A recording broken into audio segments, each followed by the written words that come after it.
Hello friends, ఈ వర్షాకాలంలో చల్లగా వెదర్ ఉన్నప్పుడు నేను చెప్పిన ఈ స్నాక్స్ని ఈవినింగ్ టైంలో చేసుకొని హ్యాపీగా తినేయండి. ఇవి ఈజీ అండ్ టేస్టీగా ఉంటాయి. చాలా ఈజీగా అయిపోతుంది ప్రాసెస్ కూడా. ఇప్పుడు ముందుగా 3 స్వీట్ కార్న్ కంకుల్ని తీసుకోండి. ఇలా పొట్టు తీసి వీటిని కట్ చేయాలి.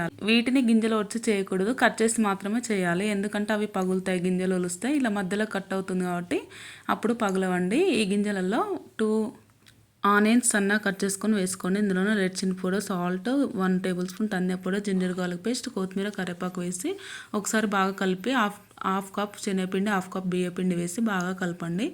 ఇందులో ఇప్పుడు కొన్ని వాటర్ చిలికించుకొని మళ్ళీ పిండిని మంచిగా కలుపుకోండి. ఇప్పుడు డీప్ ఫ్రైకి సరిపడా ఆయిల్ పెట్టి ఆయిల్ హీట్ అయ్యాక ఈ పిండిని చిన్న చిన్న పకోడీలాగా వేసుకుంటూ అటు ఇటు తిప్పుకుంటూ ఫ్రై చేసుకోండి. కలర్ చేంజ్ వరకు ఫ్రై చేసుకుంటే ఎంతో టేస్టీగా ఉండే కార్న్ పకోడీ మనకు రెడీ అయిపోయిందండి. ఇవి పిల్లలు చాలా ఇష్టంగా తినేస్తారు. వేడి వేడిగా ఈ కార్న్ పకోడీ తినేయండి. Please subscribe.